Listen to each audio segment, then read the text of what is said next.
Started? Well, I want to say welcome. Thank you so much for joining us today. Welcome to today's webinar, the 6 basic and simple steps to reduce security breaches, co-sponsored by Cimcor and CIS, the Center for Internet Security. My name is Jacqueline Von Ogden. I'm the Director of Marketing and Communications here at Cimcor.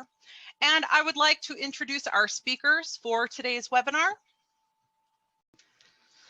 Let's go ahead and introduce our presenters today. We have Tony Sagar, who is the Senior Vice President and Chief Evangelist for the Center for Internet Security, CIS, and he leads the development of the CIS Controls, a worldwide consensus project to find and support technical best practices in cybersecurity, and champions the use of the controls and other solutions gleaned from previous cyber attacks to improve global cyber defense.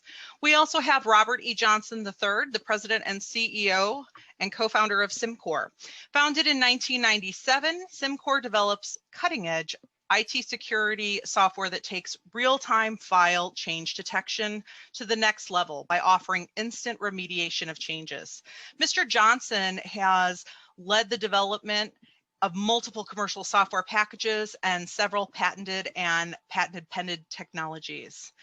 I would like to say welcome to Robert and Tony, and let me make sure you guys are all unmuted here.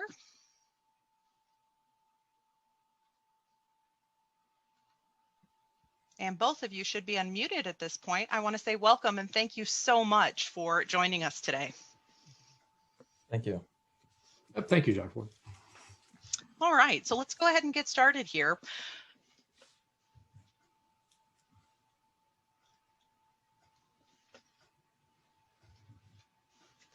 I just want to briefly cover the agenda. Today, we're going to cover 6 basic and simple steps to reduce security breaches.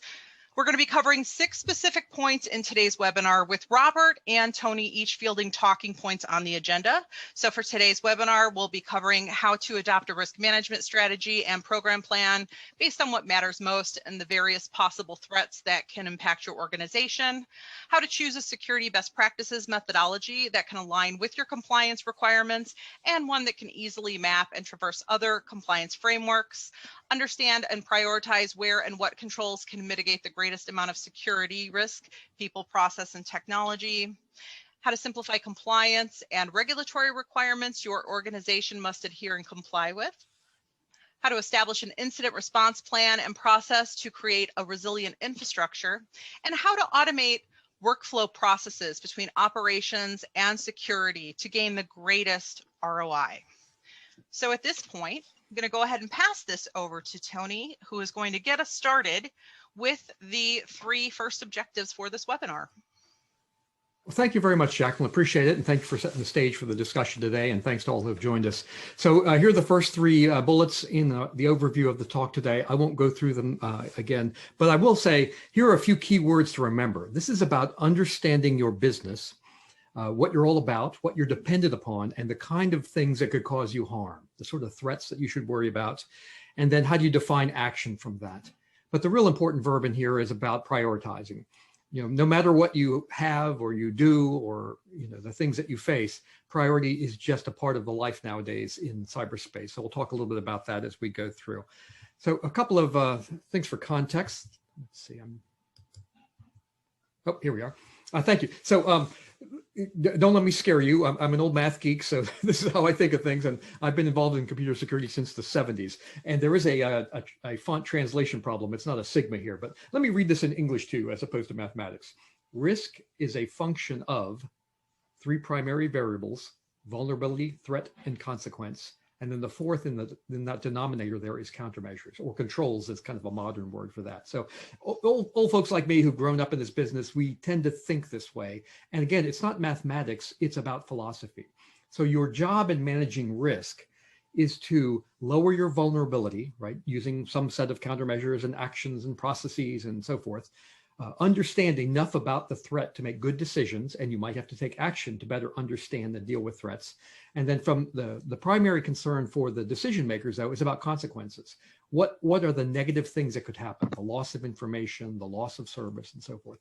So when you think of this equation, what you're really doing is trying to capture all the actions that you have to take, right? Everything you do has the opportunity to raise or lower any of these variables of vulnerability, threat, and consequence. And your key is you can't afford, you will never drive your vulnerability to zero no matter what you do. Okay? No matter how many things you apply or how much you train your people or how well you understand the threat. And therefore you have to make choices, prioritize about how much do I spend and what value do I get from this and how much am I going to lower my risk. So this is just a conceptual way to talk about these problems that I want to share with you because it sets the stage for the way I talk about this problem also. So I mentioned having been in this business a long time. I can share with you that I just passed my 43rd anniversary in working in cybersecurity. So I won't give you my entire lessons learned, but let me just give you a few highlights in here. I spent my life as a vulnerability finding geek at the National Security Agency for 35 years. And much to my chagrin, just pointing out flaws in systems never gets them fixed. Not in any fundamental root cause sense. Because fixing things is complicated. It has to do with incentives and management decision-making and so forth. It's important to understand flaws, but just pointing them out never gets anything done. Another key point is in cyberspace, we all have more in common than different. That is, we tend to think, oh, in cyberspace, everyone's a special snowflake and my company is different and our dependencies are different. And yeah, there are lots of legitimate differences, but we actually have much more in common. That is, we're essentially on the same network using the same technology. The bad guys are sort of randomly picking through us. And on any given day, you're either the victim or the jump point or an innocent bystander, and you don't know which. And in some sense, it doesn't matter, right? You have to deal with all that. Another big lesson from my life is about thinking about bad guys. If you treat them as magicians, well, you have no defense against magic except your own magicians. And that's not very useful. It's great job security for old guys like me, but it's not very good action planning for a business.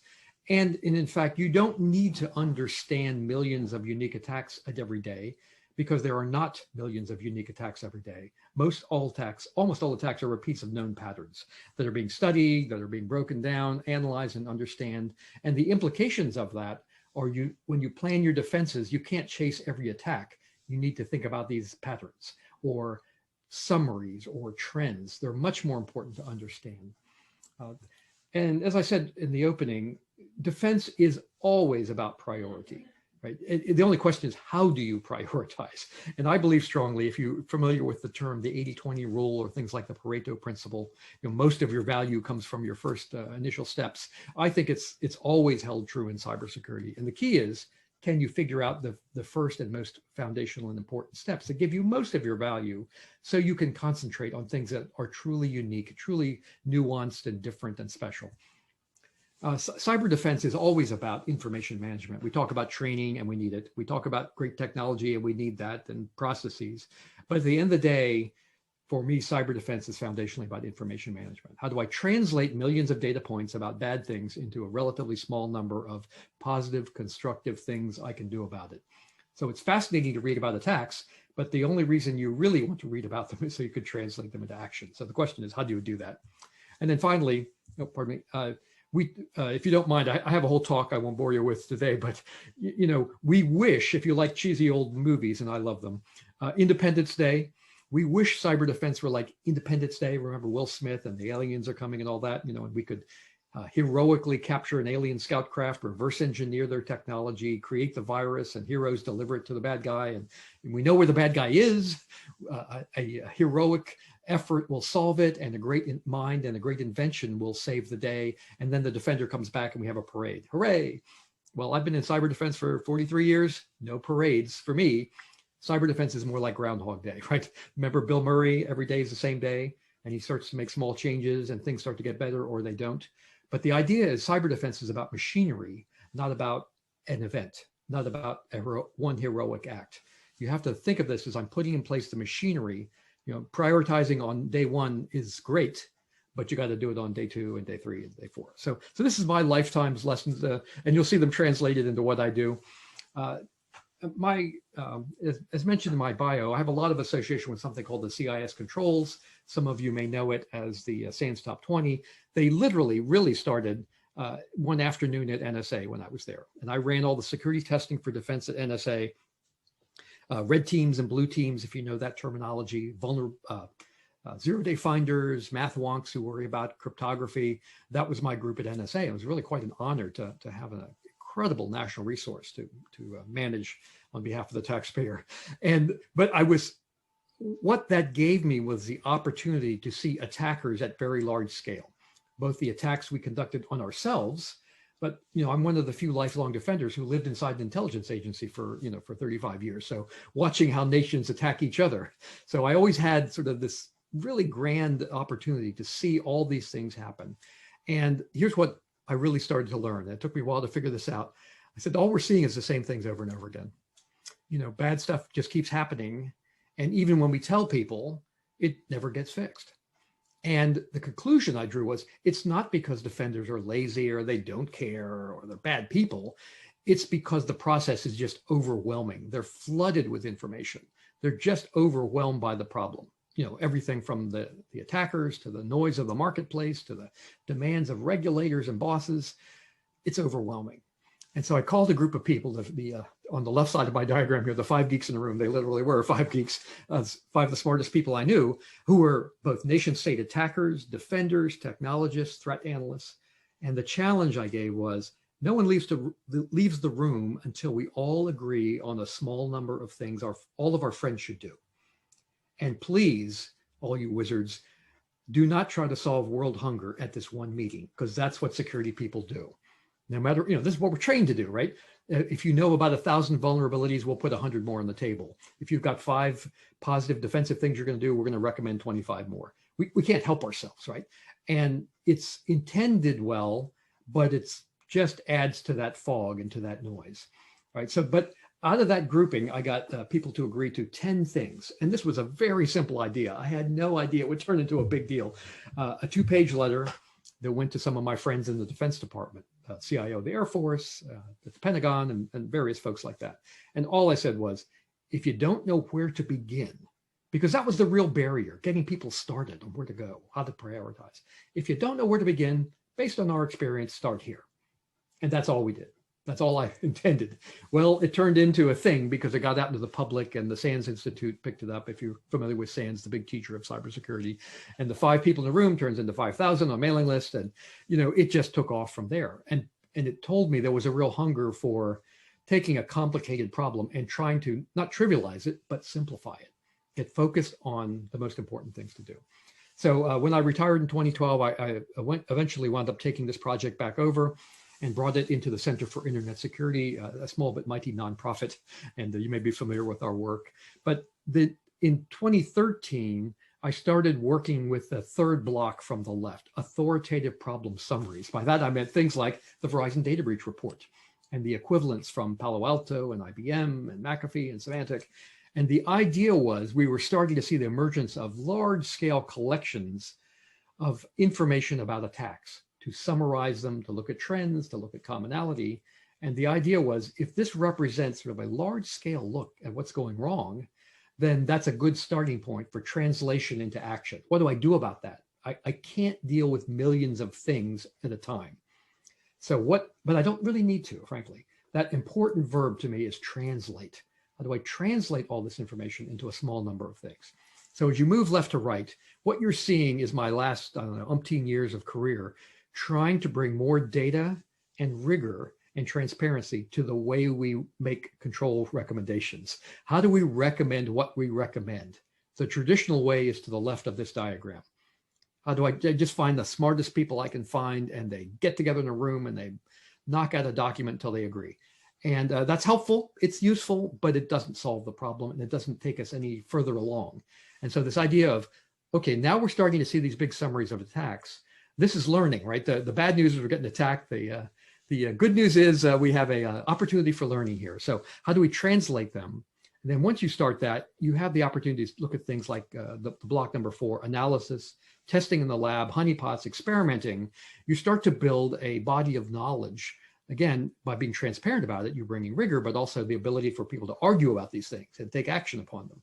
And we're somewhere between, we're on the right side of this diagram now, but not quite where we want to be. And I'll describe this to you later. But this idea of once you have patterns and templates and summaries, you start to build languages, you start to build templates, you start to formalize the way you talk about these things. And that is happening in the industry now. I'll give you examples at the end of my time here. And we're moving our way from left to right. And this has been this multi-year quest, and I think there's more to go. But the exciting opportunity is for us to start to build a more rational basis for things like prioritization than finding 5 people that I trust. So this is all summarized here. The evolution of the control started at, I mentioned this NSA DoD project in 2008. Some of you knew it as the SANS Top 20 in the middle of the diagram, down to really the formalization of this and a happy home for us in the Center for Internet Security. So this is the diagram. I'm not going to walk through it. There's no rocket science in here, right? I'm sure there are many practitioners on this event today. This is about management. This is about rigor. This is about good practice.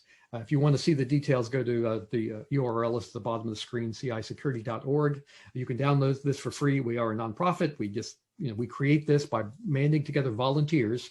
We went from 5 friends, again, to this kind of worldwide army of volunteers to put their heads together, think about what the problems are, translate them into action, and this is the result of that. And our goal is to make all this available to the public, in a form that's immediately usable to you.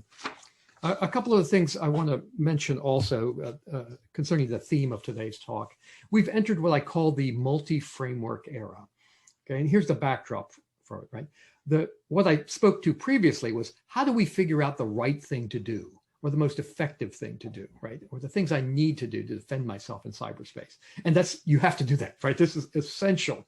But what's starting to really dominate decision-making is not the doing the right thing, it's in explaining the right thing to other people.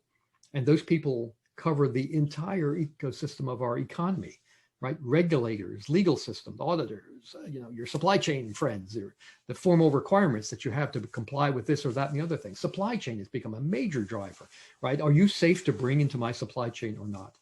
These kinds of things really dominate decision-making because they're not about techno stuff and geeky stuff.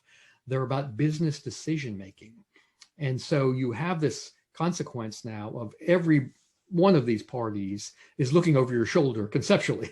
And why are you doing what you're doing? Are you safe to bring in my supply chain? Are you meeting the intent of regulation, right? Did you behave responsibly when you handled this customer's information and so forth?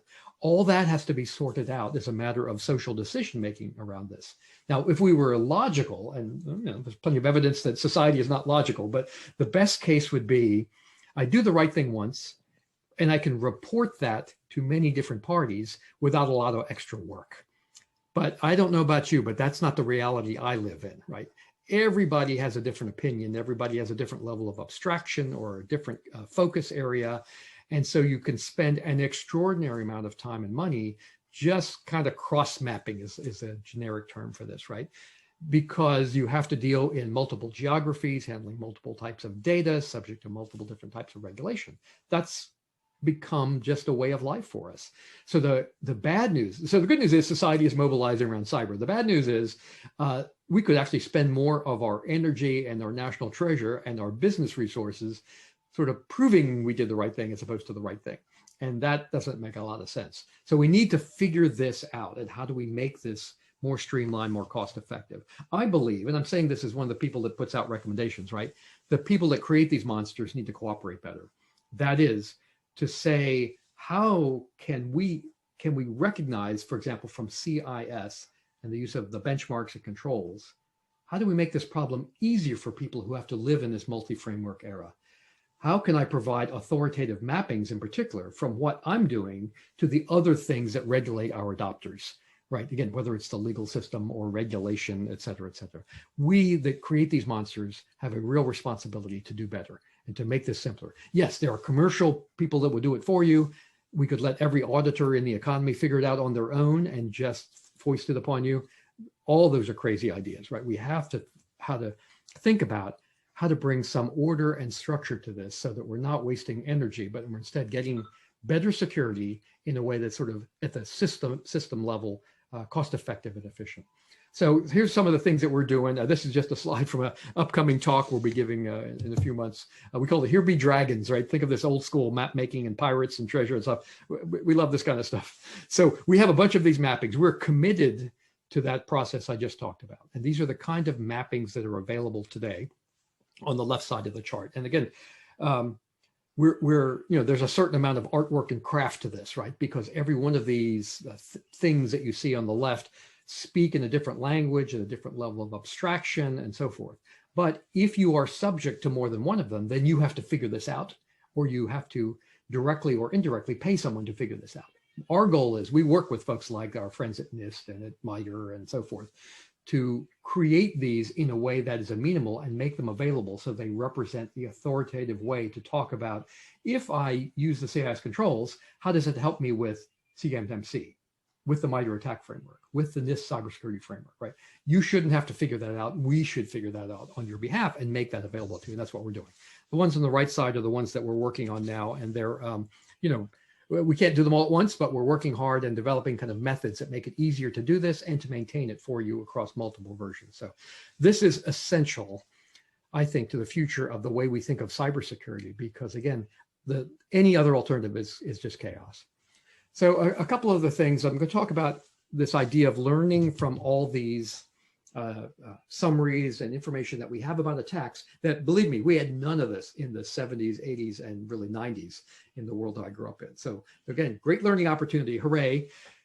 But again, you're not going to deal with millions and millions of data points to help you prioritize. We need, the mathematical term is a model, right? We need some way to abstract from millions of data points in a way that we can talk about them and use them to help us make decisions and to try out hypotheses, right? If I did this, what effect would it have, and so forth. But here's the reality. Most enterprises can't do this on their own, right? It takes a lot of specialized people, it takes a lot of data, it takes a kind of a recurring method and a way to keep doing it, right? You can't do it once, you have to, remember the Groundhog Day, right? This is machinery, so we have to do this over and over again. The goal here is we can't defend it against everything, but we might as well take advantage of the bad guys attacking us to say, old security wizards like me are great at postulating a million bad things that might happen, but you have to deal with what really is happening. So offense informs defense is the slang for that. That is, let's make sure we understand what bad guys are doing so that we can take the right kind of steps, right, to avoid the losses that we know. And this is really critical. Again, you can daydream all day about what might happen, but bad guys are in their own way rational also, right? They prioritize attacks that work. They use the lowest hanging fruit they can get away with, right? They have their own economic model that if we don't have a model of the bad guys, we can never have a model of the good guys. And what you really want to do is understand, if I do these kind of positive, constructive, defensive steps, what security value do I get? Do I get enough for what I invest, right? This has been really elusive in the marketplace. The alternative is to get flooded by, again, all kinds of claims and fog about what this will do for you. And if you just threw away your defenses and bought this, you could do that. That's not good enough to take action. You have to prioritize. To prioritize, you have to have some notion of value. And so that's what all this is about. It's about resources, prioritizations, and about communication. Again, you're going to have to explain this to other people. So you have to communicate to others why you did this, why you did not do that. And if you can't make those kinds of explanations in a rational way, and they're easier to make when you can point to an independent model or a source of authority, then you're going to struggle forever, right? You're going to spend lots of energy and resources where you don't want to spend them. And this is, at the end of the day, this is all about trust, right? We have to negotiate trust to be in my supply chain, to be my partner, to be a safe vendor to me. This is all about negotiation. So this is a quick model for us. I'm going to wrap up with what we call the community defense model. We just put a paper out on this a few weeks ago, and invite your commentary. You can download it at our site anytime. But this idea of taking data, building models, and translation is so foundational to us. This is the way we've thought about it. So just very briefly, here's what we do. And here's what is described in this paper. You don't need to understand every word of it because there's a lot of grunty details, but the upfront part I think is quite readable. So we look at things like, let me give you an example here. From the sources of data, I mentioned the Verizon data report, which is very heavily referenced here in this paper. But we are a data creator also. CIS is the home of the multi-state information sharing and analysis center. So we have a 24/7 nationwide 10,000 member operational responsibility. So we create data every day, bad news about bad attacks and all that kind of stuff. But the idea is those data gives you the opportunity to build models, right? To abstract from the millions of data points, talk about that. And what we did in this paper is say, focusing on the Verizon report and what we see in MSISAC, we have pulled out 5 types of attack, okay, not millions of attacks, but 5 types that we think are the most important, the ones you should really care about. If you look to the left, I'm sure many of you are familiar with something called the MITRE ATT&CK framework, which has become as close as we have in the industry to a universal low-level language. How do I describe all the individual steps, and you might call them atomic elements, of bad guy attacks? So we take these types of attacks, express them or write about them in the language of the MITRE ATT&CK framework, which are very low level, again, very specific about technology and so forth, and about adversary methods. And then we look at them or sort of bounce them against the CIS controls. These individual steps that we take about defense, what value does this step give you against the patterns of attack that we have identified by using a data source and the MITRE ATT&CK framework? And that allows us to, again, imperfectly, but pretty powerfully, think about these individual defensive steps and express some value. That is, this defensive step allows you to identify this stage of the attacker lifecycle. That's the kind of narrative that you want to be able to talk through. And so we've pulled this together. You're welcome to go download this, analyze it, comment on it, correct us, encourage us, whatever makes sense to you. But it allows us to say things like, for this specific defensive step, what value to get? And when you bundle them together, whether it's the overall CIS controls framework or a subset, we call them implementation groups, for example, that we equate to basic cyber hygiene. If you could just execute what we describe at CIS as a set of basic cyber hygiene, then what value does it give you against these 5 attack patterns? And it turns out, and it matches your intuition, right?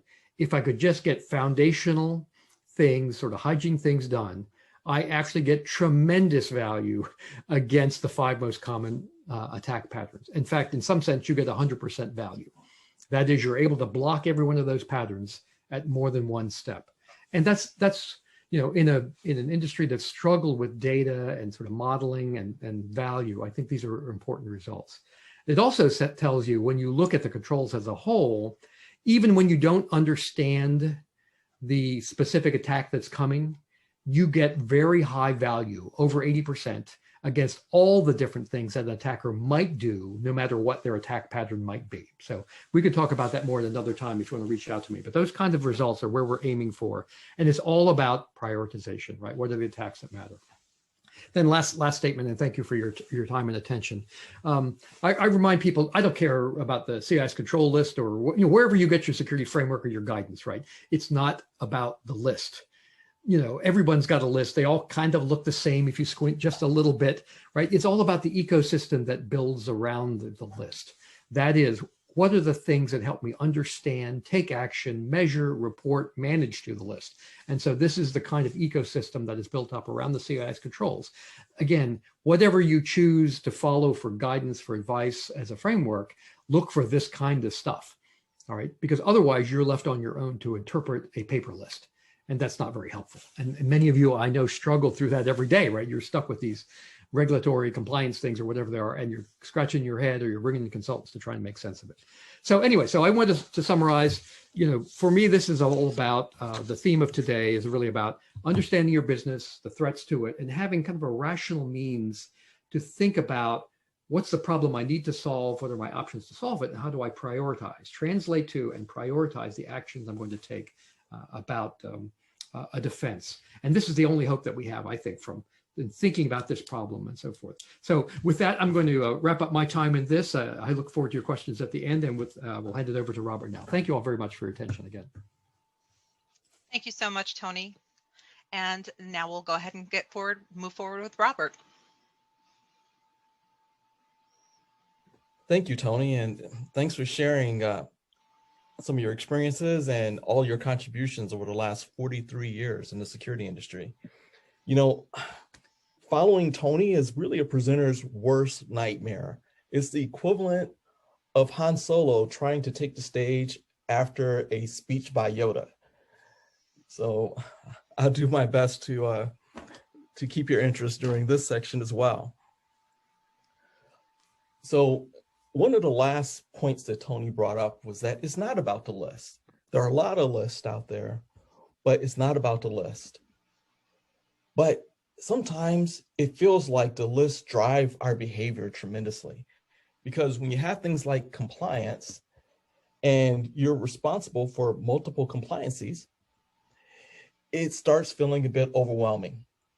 When you have all of these requirements, you have to meet different regulations and standards. They're changing on a yearly basis, and it feels like a moving target.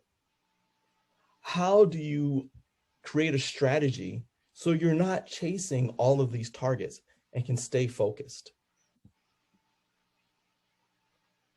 Well, why do we even have to deal with these compliances and regulations? Well, to a large extent, it starts at the top of these organizations. Starts at the board level. You know, the board of directors, they have 3 fiduciary duties. They have duty of care, duty of loyalty, and duty of obedience. Now, that duty of obedience means that it's their responsibility, it's their fiduciary responsibility to abide by the compliances, regulations, and laws relevant to the organization for which they sit on the board. So that's why you'll see those compliances and those mandates being implemented from the top and moving down. And often those translate into security-related requirements as well. So the whole organization usually tries to align with those compliances. Of course, the challenge is that it's rare for an organization to only be responsible for meeting the needs of one set of regulations or compliances. Just think about, for instance, a hospital. We all know that they have to deal with HIPAA, but if you think about it, they also process credit card transactions, so they must also comply with PCI and a ton of other regulations. So we're at this point where we have to follow multiple compliances, and they're all competing for our attention, and all are important in different audits. So it becomes critically important to figure out a way to actually make the entire process more effective and allowing us to measure it. 40% of all board members don't really realize or can't really articulate the level of compliancy to the mandates that their business is relevant to. And that's because it's difficult to measure our compliance posture many times. On top of it all, there are new mandates that are coming down the pike, such as CMMC, which many folks that do business with the government will need to comply with. And that's a bit of a lift, because you either pass or you fail. And if you don't pass, you can't receive contracts. So we're going to see a big pickup in interest in that. And that's one more set of regulations or compliances that will be added on top of the list that you're already dealing with. So how do we whittle that down? Well, to a large extent, part of the strategy is identifying that lowest common denominator. Finding a framework, and such as the CIS Controls 7.1 framework, that you can use as a baseline, or I like to think of it as a Rosetta Stone, for all of the other compliances and frameworks that you may try to implement or need to implement. And that's where those mappings become critically important. And ideally, finding a way to automate those would be great as well. So once we've identified this common framework, say CIS Controls, for instance, and we're mapping them to these other requirements, one of the things you're going to notice in almost every single compliance document is that there's a need for an incident response plan and a resiliency plan. What's your remediation plan? And so all of these organizations, many organizations have these things in place. But if you look at our industry, just take a step back, knowing that folks are HIPAA compliant or PCI compliant, take a step back and look at our industry. And you're going to realize that even still, on average, it's 206 days before the average organization realizes that they've been breached. And then another 73 days for them to contain the breach. So really, on average, it's 3/4 of a year before a breach is completely rectified. And that's with our across the board incident response and resiliency or recovery plans in place. What's wrong? So I think there needs to be a complete mind shift, a shift of mindset in order to figure out a better path. Because obviously it's 206 days, 73 days. It's just, those just aren't accessible statistics.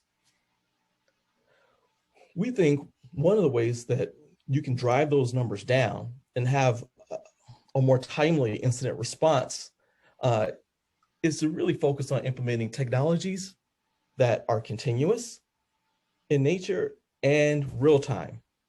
And that means identifying when changes occur and classifying them to understand if those changes are good or bad. Can you trust them or not? And to extend that model of security related changes, what if you could do the same regarding compliance? Understanding if this change affected your compliance posture as well, not just your security posture. So shifting our mindset to more of a continuous basis where we can, and focusing on implementing frameworks that are very prescriptive in nature rather than really descriptive. And that's the reason we wanted to have someone from CIS on this call, is because we feel, for instance, that the CIS Controls framework is very prescriptive. Combined with CIS benchmarks, provides you with a wealth of information, not only on what the problems are, but on what you can do to help remediate those issues. And there's enough data out there to map it to other frameworks or to other compliances. So it's a great set of tools. And then finally, in terms of incident response, often in the industry, we've gotten to a point where we're fine just understanding that something happened. But I believe we need to push ourselves and try to move to a state where, yes, identification is great, but having an automated strategy to remediate those changes is even better. So then we can truly drive that time from detection to remediation down to zero.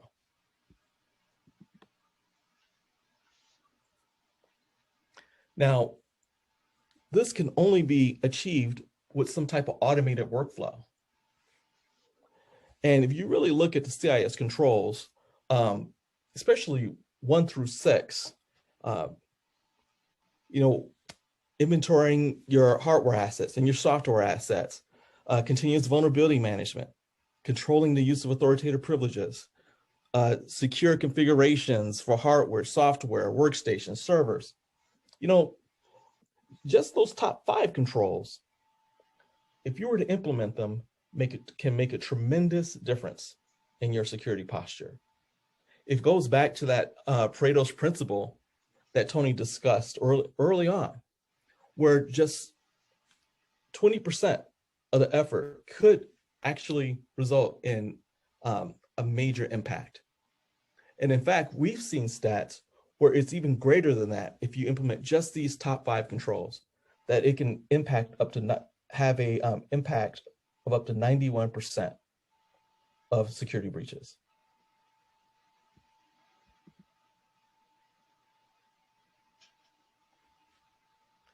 But implementing that requires cooperation. Cooperation between the folks in operations, cooperation with the folks in security. And that's difficult oftentimes. So you need not only a common framework, but we also need common tools that are just focused in sitting in the world of security, or not just sitting in the world of compliance. That's a GRC tool. How can we find, you really need some type of automated tool that sits in both worlds and helps with both sets of requirements. Because really they go hand in hand. And once you can do that, you're going to realize cost savings. You're going to realize that there are reductions in labor that on the security side and required on the compliance side. You're going to have greater insight into what's happening and occurring in your organization.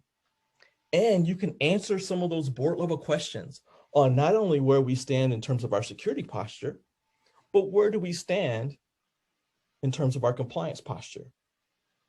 And that's data you often don't have and certainly can't provide normally in between audits. So I'm going to show you a couple slides that kind of lay this out a little bit better. So this first slide is our concept of a closed loop security system. This closed loop security change control system. And it starts with strong change control, understanding when a change request comes in, getting it approved, following a standard release plan, build, test, deploy.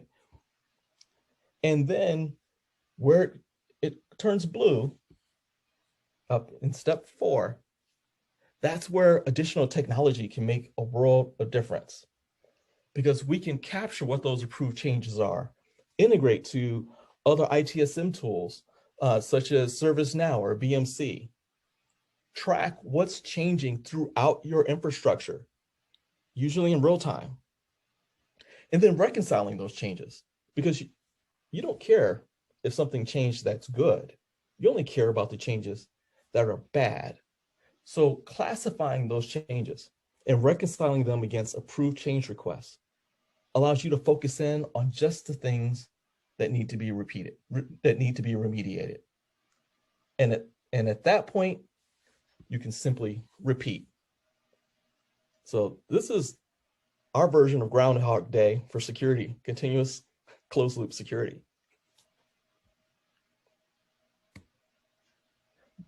But we can do the same thing for compliance. It's possible to automate a large part of your IT compliance process. Again, identifying all the compliances that are relevant to your organization, and then scanning those systems on a regular basis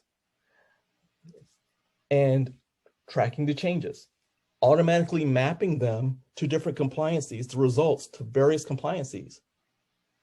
And then if something falls out of compliance, at creating trouble tickets automatically, possibly integrating to your ITSM tool, ServiceNow or BMC or Jira or whatever. And then once again, Groundhog Day it right back to step 1. And this is happening in the continuous process. It's extremely powerful and valuable if you can monitor the status of your compliance over time. And by having an automated closed loop system for compliance, it allows you to do just that.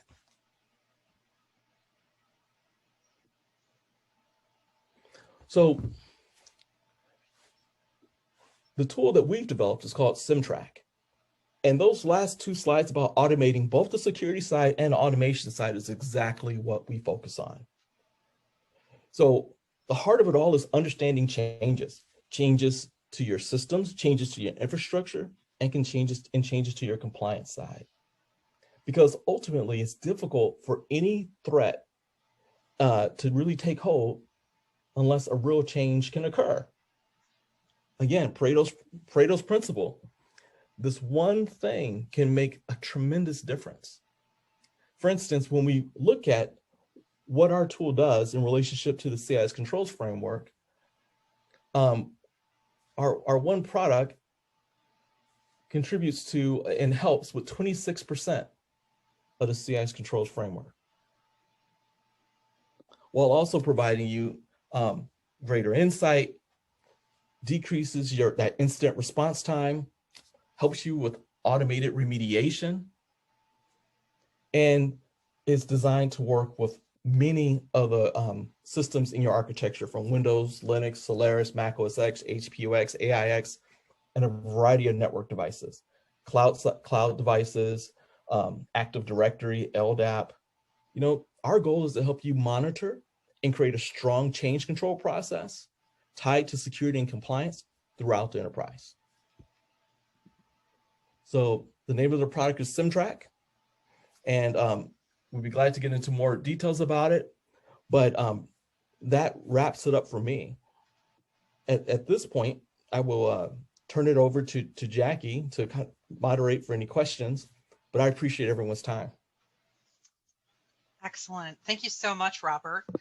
We do have a few questions that have come in that we want to try to get answered.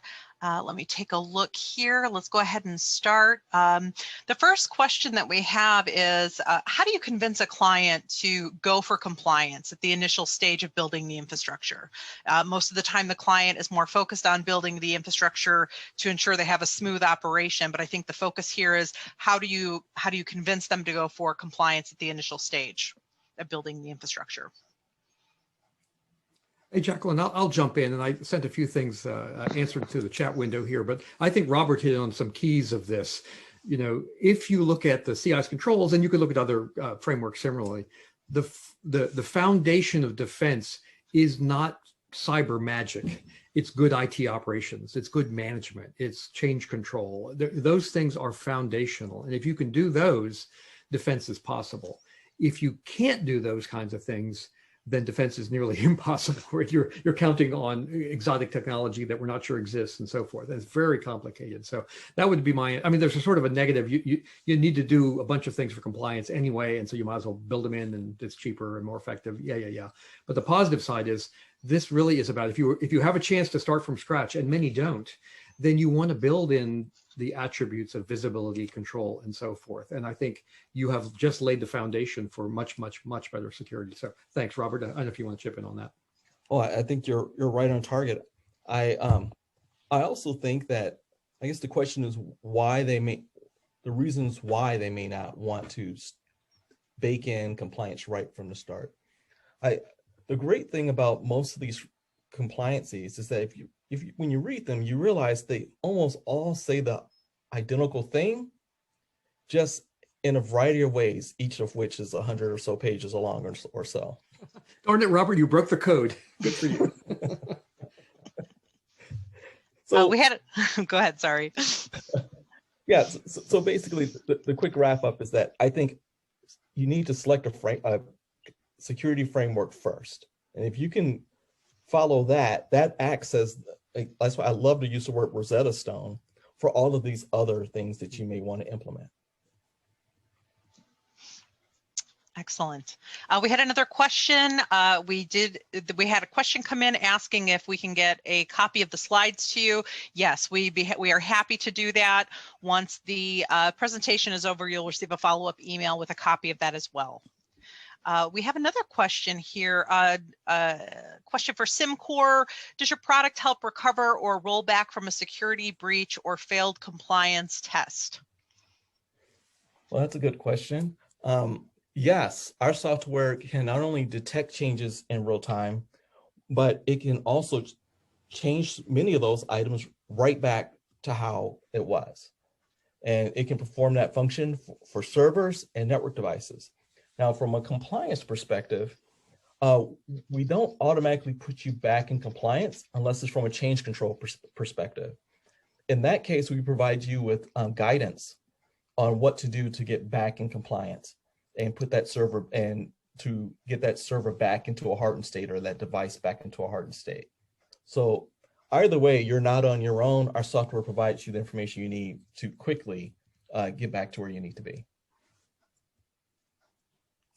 Okay, we've got, looks like we have a couple more here. This is another one for Robert. This is in regards to cross mappings that include CIS. Does Cimcor provide cross mappings that include CIS to simplify efforts of aligning to best practices to achieve that compliance? Yes, we do provide cross mappings. For us, you could probably tell in my presentation, we're very biased toward CIS controls. So many of our cross mappings use CIS controls as the foundation, and we cross map almost everything to different CIS controls. And CIS, and Tony can speak to this more, is also performing a lot of mapping on their own, and that aligns well with us. Our tool lets you also build your own maps. Yeah, thanks, Robert. Yeah, exactly. And our goal is, we will work with the vendor community and with other framework creators so that we all agree on what those mappings are. And so that you can, for example, for the stuff that we create, we work with NIST, we work with others. And the goal is that folks like Cimcor pull those from us, right? You don't have to make them up. We want you to sort of have one source for those. When it updates, you know that. And so building technology that allows us to manage this as a community of partners, as opposed to everyone having to either figure it out on their own or bring in something or buy a specialty tool. And so, that kind of working relationship with Cimcor and others is really important to us, because it's about sort of taking the confidence that we create, right, by creating an independent control framework or benchmark settings or whatever, and then sort of naturally rolling it in to the things that you do so that you can naturally deliver that to consumers. Okay. It looks like we have about a minute or so left. We have a couple more questions, mainly, Nadir, I do have your questions here. I think some of it are specific to the product itself. I think what we will do is share some additional information with you offline and actually provide some documents too that'll help with that, with some of your questions. Because Nadir, you were asking specifically from a compliance perspective and remediation, but really on the compliance module within the product. So that's more product specific. So we'll go ahead and get that sent over your way. Not a problem. Do we have any other questions? Any other questions? I think that's it at this point.